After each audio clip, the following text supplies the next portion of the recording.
But really, more to your point, this is currently happening in Northern California, but mushrooms are found throughout California. And we've had cases in years past from Southern California, from in Central California, where I practice. So this is really something that we really want all Californians to become aware of. Right now, the counties that are affected are more in the Bay Area, but certainly this is a hazard in the wintertime months that can happen really all over our state. So great question. Thanks, Ricardo. Hi there, this is Go Evan ahead. Bush with NBC News. I'm curious if there are any commonalities in demographic with the patients, or in why this might be happening now. Are the mushrooms more common on the landscape at this moment? Yeah, I can answer that, Race. Thanks for the question. It's a great question. When we see these outbreaks, one of the common threads that we often see with these are communities, often communities of immigrants who have experienced foraging mushrooms in other countries, their country of origin, and then go out foraging in a new environment, such as Northern California here, and maybe pick a mushroom that looks very much like a mushroom that's edible in their country of origin, and they accidentally eat the Amanita phalloides. And that is a common theme in a number of the outbreaks that we've had. And unfortunately, sometimes a family, for example, might cook an entire meal of Amanita phalloides and share with everyone in the family. And then you can imagine, you have the same family, you have children and adults and maybe even grandparents who are all poisoned from the same exposure. If that's what you're getting at, like that's one of the things that I can share about this particular outbreak and previous outbreaks.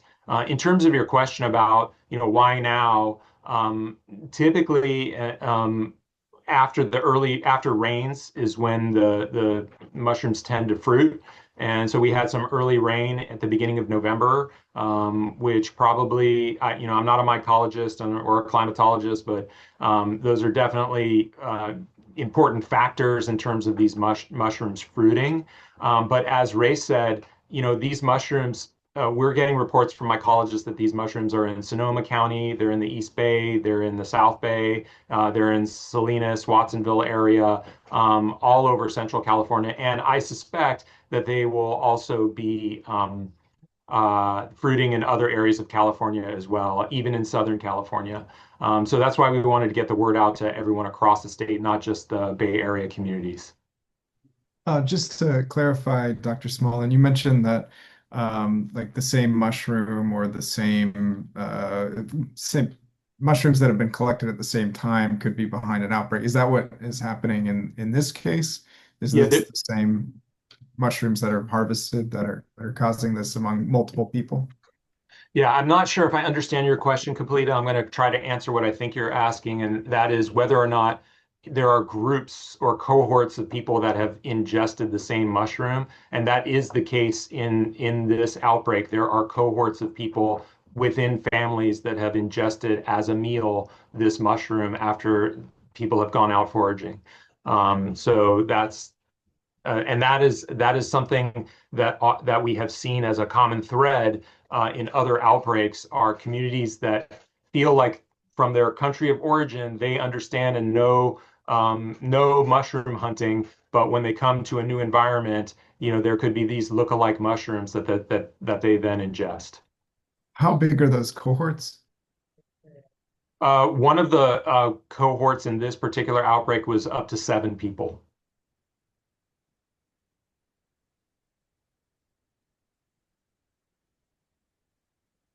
And Yeah, I think that's. Oh, go ahead. oh I was going yeah, to say one of the. Oh, go ahead. sorry. You Um, go. Sure. I'm just wondering, in this case, one of the press releases had mentioned that some of the folks affected by this are Latino, and I'm just wondering, and possibly from central Mexico, and I'm just wondering if there are lookalike mushrooms in that region that could be confusing in for folks who are coming from that area. Yeah, and again, I'm not a mycologist, and I would never trust myself to go out picking any mushrooms. But I think not just in that area. I mean, we have seen people who are from European countries come to the United States and pick mushrooms and have them, look-alike mushrooms that look like Amanita phalloides and get poisoned that way, or also Asia and Southeast Asia, um, uh, uh, many parts of the world, not just Latin America. It's also important to note that anytime you're out in the wild and you see mushrooms, wild mushrooms and poisonous mushrooms, they grow together. They'll grow together right in the same area, sometimes even right near the same tree. So trying to tell the difference if you don't have the expertise can be very, very difficult.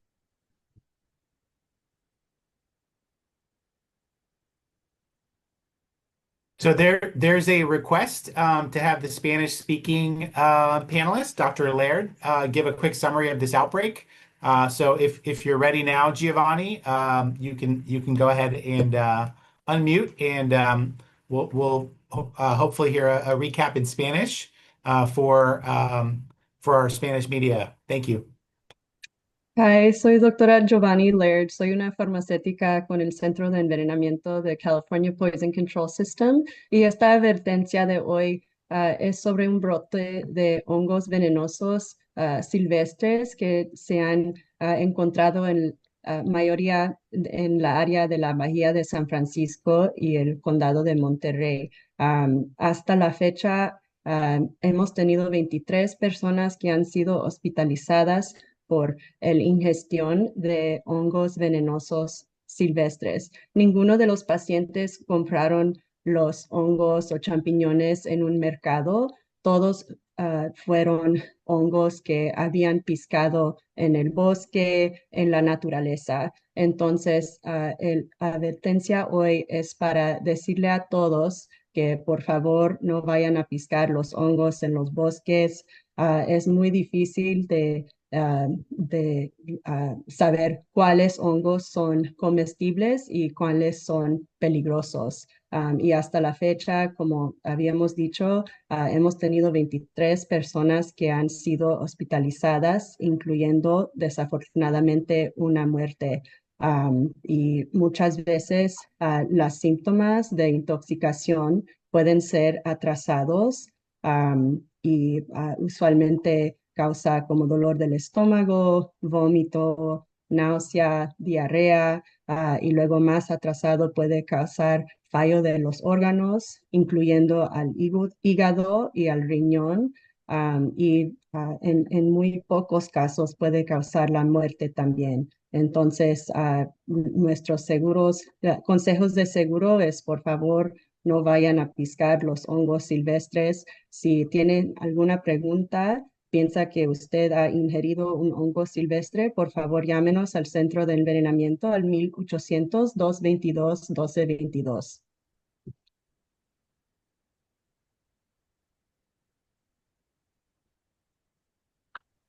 Bien hecho. Thank you. Thanks, Giovanni. Any follow-up questions or any other questions? Feel free to share them in the chat or unmute yourselves. I have a few more questions. I'm curious why the advice is to not forage at all. I've talked with some mycological societies, and they disagree with that advice to some extent.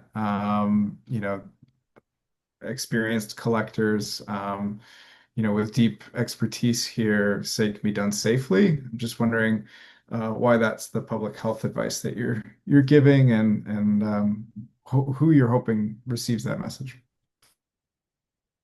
Sure, I can address that. So the reason that we are giving that sort of blanket advice is just as you're already sort of alluding to, people who have the expertise can certainly go out and go out into the wild and try to pick edible mushrooms and avoid the poisonous mushrooms. But the overwhelming majority of people don't have that expertise. And the way that you're taught that expertise, well, maybe if it comes from someone who is one of those experts and you take a course or you get a degree in botany or something like that, sure, you can acquire that expertise.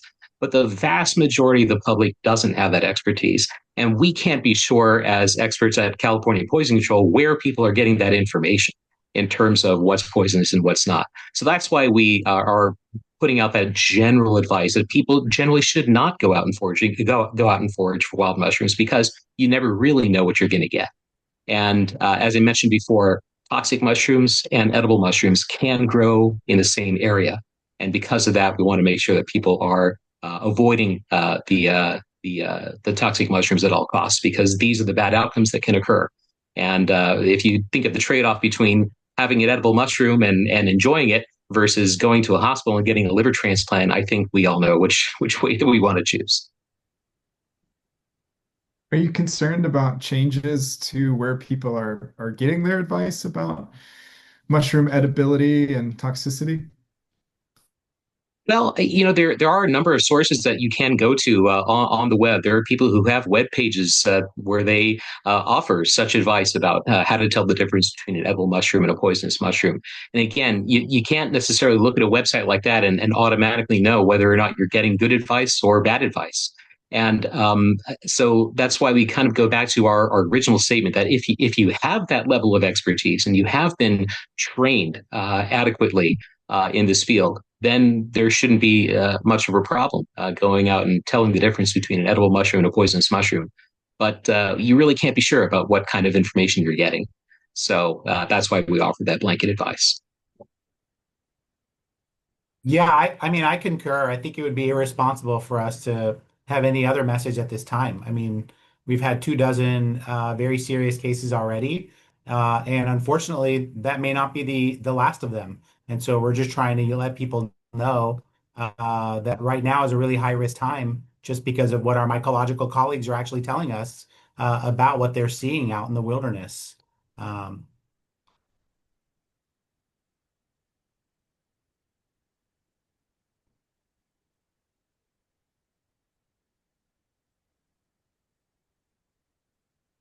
All right. Any other questions? Thank you all. This is a great discussion.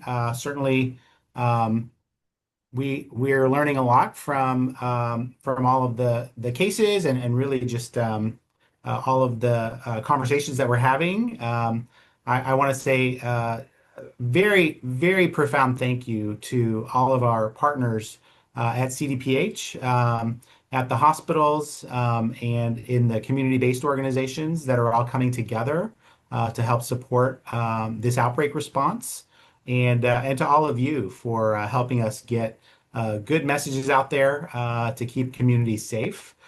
We will continue to update our stakeholders and all of our media partners, and we continue to be available both on the Poison Hotlines for those that need our advice, and also for other interviews as needed. And we will definitely be available for other questions. And I think Sai has a. Go ahead, Sai. Yeah, Dr. Ford, I was just saying that there's one question in the chat. Mr. Oh, Gutierrez go looks ahead. like he has a question.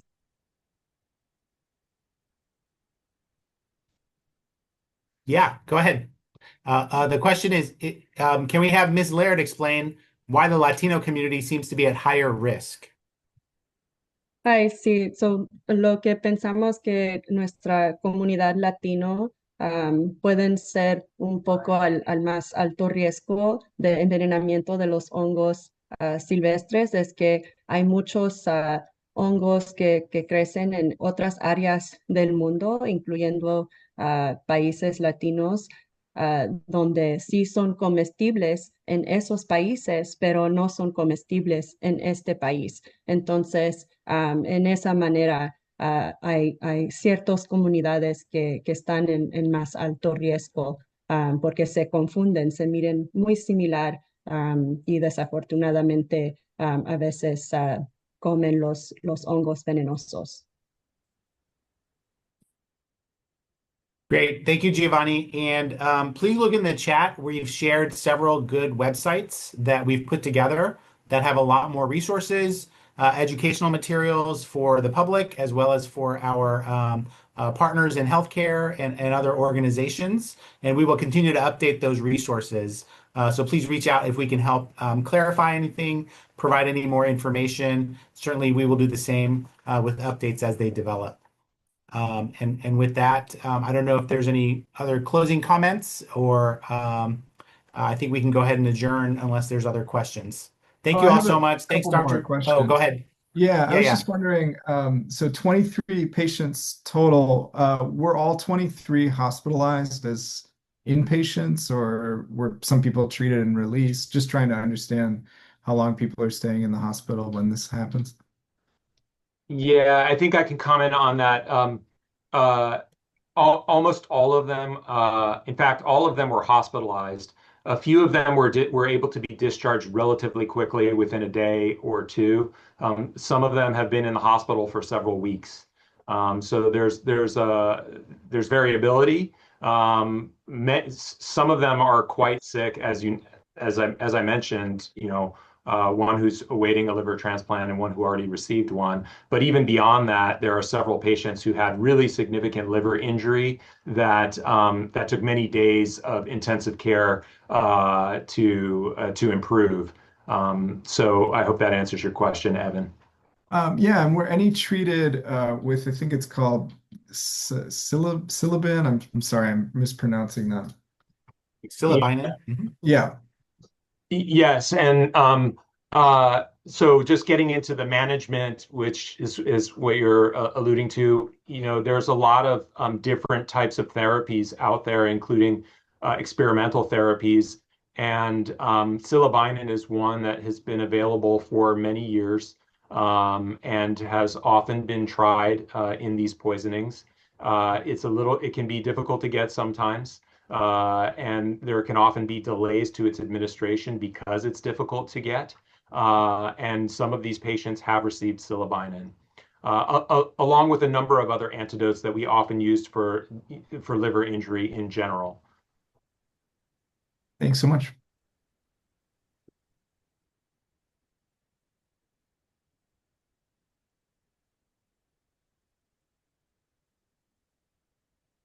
All right. Well, I think we'll go ahead and adjourn unless there's other questions. Please find us if we can answer anything else. And thank you, Dr. Smolin, Dr. Rangan, Dr. Laird, Naliza, and really the rest of our team at CPCS and also our partners at CDPH. We really appreciate the collaboration and have a great afternoon. Thank you. Thank you all. Gracias.